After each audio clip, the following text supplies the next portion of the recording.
Hi guys, I'm here with Loda, one of the oldest, most legendary Dota players there is really, winning a TI, winning multiple competitions in Dota 1, Dota 2, and yeah, just a long time stable in the scene. It's nice to have you here. Thank you. The first question is, as you're a coach right now, how do you like being a coach compared to a player, being a player? It's a good question. I mean, nothing is ever going to be the same as playing, right? Like, Yeah. I think that for everyone who plays Dota 2 at a top level, competing is something that is very exciting. Uh, Coaching, I do enjoy a lot. I really do. But it's also, the only issue I have with coaching is that it's harder to know when you're doing a good job and when you're not Yeah. doing a good job. You know, when you're a Yeah. player, it's very easy Yeah. to like evaluate yourself. Am I good? Was I good? Do I have to improve something? Yeah. So being a coach, you know, every week, every month, I keep learning, keep improving, and then it's getting better and better. And at this point, I'm enjoying it. Yeah. Oh, okay. Yeah, I feel like if you're a player, it's pretty straightforward. Like I gotta play. Like if you're the Yeah. carry, yeah, you gotta get more gold, Yeah. die less. Like I don't know, do more stuff. But as a Yeah. coach, like there are so many different options. Like you can maybe do mental coaching. Like you can do in-game coaching, like micromanagement, and there's like infinite amount of things you can do. But Yeah. it's so hard to like, and you can't do everything, right? Yeah, really, really, it's like that. And it's probably like I talked with Seb as well, and he was like also coaching. He was like, coaching is good, playing is better in the end. Yeah, So of course. And it's like, I think it kind of should be like that. You know, we everyone is, as I said, that's been a pro Dota player at the top level. It's very nice. It's hard work to be a player, but it doesn't feel like it if you love it. I think. Yeah. oh yeah, yeah, about the hard work. We talked with Arteezy and Mojo Stone Stars yesterday, and they both said that they were really tired by the qualifier formats. Like if you go to a major and you have to like play the qualifiers after that. If you don't qualify, you got to play the minor qualifiers, and you go to the minor like you guys do. If you win the minor, you're going to the major. Like Artur said, he wasn't home in like 7 weeks, and it's probably close for you guys as well, right? If you go into the minor and qualify the major, right? Yeah. No, exactly. I think that, as you said, like if you don't qualify for the major, and you go to the minor, to the major, through the minor,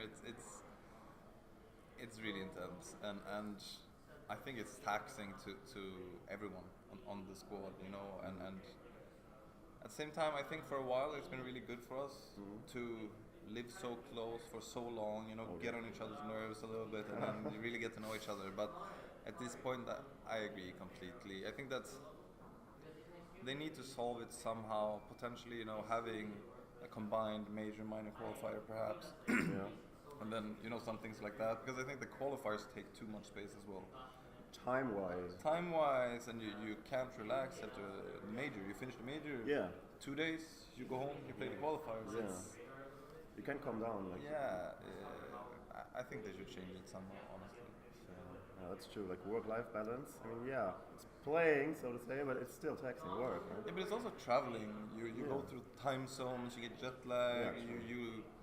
you don't have much time to reboot, and I think you can see that on players this year. And I also think that this year, compared to previous years or this season, you've actually seen a few players that stop playing because they're exhausted. They take breaks. You know, Sumail took a break from EG from one tournament, and there's some other players that have done similar things. And I think that's just a result of the intense schedule. Yeah. Yeah.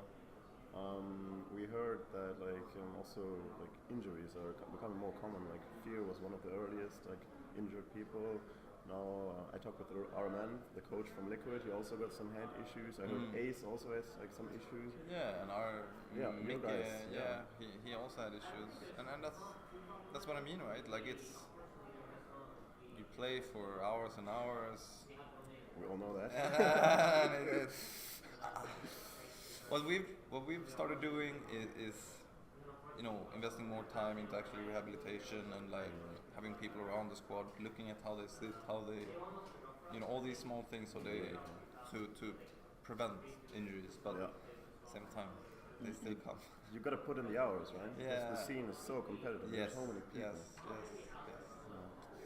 Maybe they should like introduce an off season or something? Like in traditional sports, there's like an off season where people can relax their bodies, get healthy again. I think so, and it would be after TI, I mean, but that's usually what happens, right? That people take a small break after TI, but most teams feel kind of stressed to jump into the next season. Yeah, because and the roster shuffles, right? They're also taxing. Exactly. Yeah, but you know the thing with because the schedule has been so intense this year, I feel like there are less roster shuffles. Because if you leave your team, you have to go into open qualifiers, or if you're at the major and you play, you can't leave and make a new team because you will miss the open qualifiers. So you have to I'm having I'm thinking maybe Valve actually thought this through. They're like, we're gonna make this season so intense that the teams has to be stable. It's like 200 IQ, super insane mind games. Actually, maybe. I mean, they are pretty stable, the rosters, but I mean, before TI, probably there's gonna be a reshuffle, right, from the teams that don't get enough points. I mean, yeah, I kind of expect that. At the same time, I rarely think it's the right choice to remake the whole team.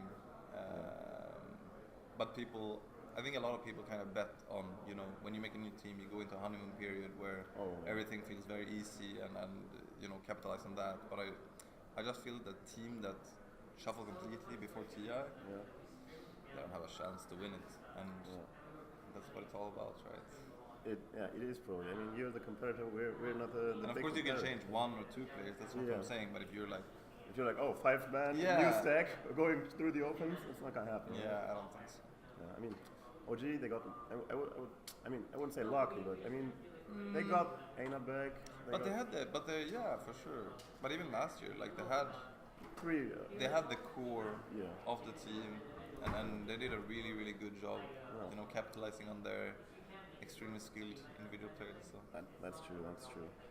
Regarding extremely individually skilled players, you guys haven't played with your real, so to say, roster, like for quite a long time. Like the qualifiers, you were able to play them with your roster, right? But before that, Mika was missing because of his injury, and now Koikwa is having surgery.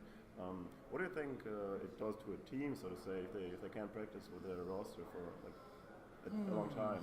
I mean, obviously the effect on a team might be bad. I wouldn't be surprised, but I think, especially when Mika took a break, and he's an incredible player. Perhaps he has the potential to be the best player in the world, 100%. But I do think that, for example, when he took the break, it was kind of good way for the rest to stand a bit on their own. Like they had to step up a bit because they lost the main. Yeah, one of the main star stars. players or whatever you want to call it, and it kind of made them have to take more responsibility. So I feel that break actually worked out well for us as a synergy-wise. But I think that now at this point, we just want to play with the real lineup. We just want to be able to practice and actually give in the time and feel like, it's not enjoyable going into the tournament and feeling like you could have done more. Yeah, that's a bad feeling, especially like if you go out early. Yeah. Then it's like, shit, man, I should have done this. It's like if you're in school, you go on, take a test, and then you fail or barely make it, and then you're like, oh shit, man, I should have done something more. Yeah, of course. Yeah. Oh well, I mean, this tournament is it's a cool tournament, but it's not international, right? So it's like a training ground for the new patch as well, because we haven't had. Yeah, exactly, and I think that obviously we would have loved to be here with Koikwa. He's a great player, and I think that he's a really, really good fit for our team. But that being said, just being here with the 4 of us plus Mother, we're getting a lot of experience with the new patch against some of the best teams in the world. So what else can you ask for? That's true. It's just good experience. Arthur, the RTZ, he told me that these were like basically like good scrims. For the TI, for the major, and that's really how it is. Like, not even trying to be cocky or something. No, but of course, and I mean, especially for a team like us. I mean, sometimes we get scrims against Liquid and Secret and EG, etc. But we're not one of their main practice partners. So going to these kind of events, we get a lot out of it. We really do get a lot out of it, and I think that you can see if you go look at over the whole season. In the beginning of the season, we wouldn't last more than 15 minutes against some of these top teams. And then I mean, now almost every time we play one of the top teams, we make them fight for it. Of course, man. I mean, you two are LGD, right? Yeah, I mean, it was a great experience. Yeah, I mean, that's some good shit. That's some good shit. Beating the top 3 team, or at least top 3 team. Yeah, just says you can't underrate anyone, and I think that's Dota today. That's true. A bit about the new patch. There's been a lot of shake-ups because Io is there, Mars is there. Chen is I don't know what they did with him. He's insanely broken. Maybe Aka's gonna come back. I think the issue though is that Aki was a individually skilled micro player. I think that they have made Shen into a very noob-friendly hero. Yeah, okay. No, but I'm not kidding. Like the way they changed him now, anyone can play him. It's all about the aura, heal, stacks, and all these things. And the only thing I dislike about Dota changes is when they make the game more and more simple. Okay. So I don't know. I mean, it's true. Like the hero, it's just you go down as 5 to some lane. Yeah. Like with all those creeps, which deal double damage. But people don't micro the same way anymore. Yeah. You know, that's what I'm saying. Like it used to be extremely valuable to be able to micro, like a Warcraft 3 player or whatnot. I mean, it was Puppy, Aki, and then a few other players that could play like that. Well, yeah. I mean, shit happens. yeah, but I mean, I think as for Chen is notoriously weak in pubs. He's been a stable and competitive for a long, long time. Do you think he shouldn't look at the pub win rates? No, I don't think so. I think that. I mean, no, I don't see why they would.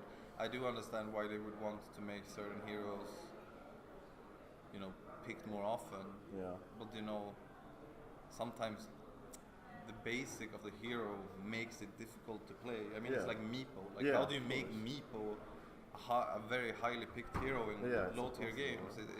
It's not really meant to be. Yeah. I mean, I think it makes sense to try to change heroes who are broken in pubs, like positively broken. Yeah. Because it affects everyone. Exactly. But if a hero is too weak in pubs, but finding competitive, then exactly. There's not really a problem. There's not really a problem, really. I think so. I mean, there are over 100 heroes, right? If there's one hero a 3K player cannot play or something, Exactly, it's okay. Who cares? Yes. Yeah, it's the same about OG. Like OG was super fine and competitive. He was trash in pubs because they couldn't press their E, right? Yeah. And now he has some passive, and it's just a buff for competitive. Yes. I was actually a bit surprised by that. I think OG should become. I mean, TNC is playing it right now in their game. I think the hero should probably become more and more the popular pick again. Yeah. Well, what can we say? Talked about the patch a bit. Okay. The exit question. Yeah. We have enagons for every single hero now.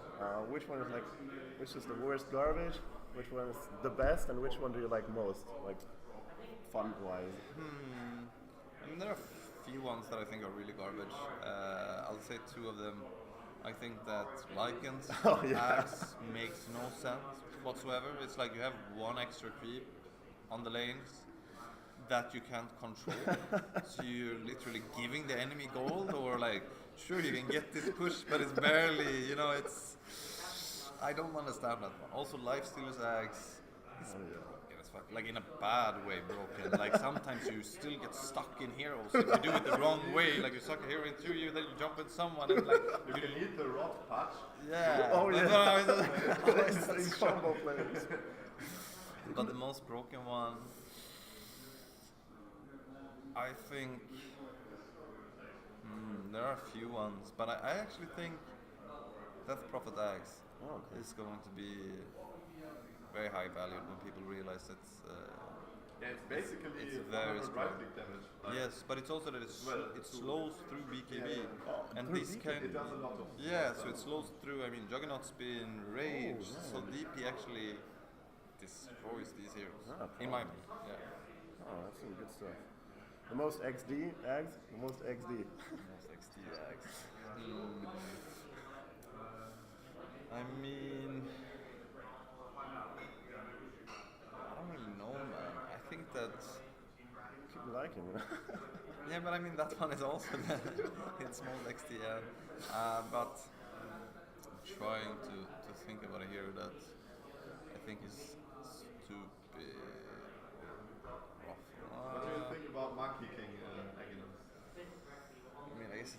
good, but it's, I don't know, man. I think that one axe that is low-key broken and XD at the same time is Morph axe, because you become like a better version of Rubik. You, no, but for example, yeah, you know what I mean. Like the Morph axe gives cast range and all of these things, and if you steal, for example, Shaker, you get the jump, but it's longer than the Shaker jump because you get the extra cast range. Your Fisher is longer. You steal Hook. You have the longest hook in the game. There's a lot of fun things. There's a lot of fun things you can do with it. For sure. Yeah. For sure. All right, I think we're done with the interview part. Thank you a lot for this interview. A great time. And what do you want to say at the end? I want to say shout out to all the old school Dota fans out there. If you've been around since Dota 1, you have a special place in my heart. And if you used to download replays from Ghost Gamers, then you're really cool. My MYM. Yeah, MYM, yeah, exactly. Good times. Perfect. Loda replays out to the L. Yeah.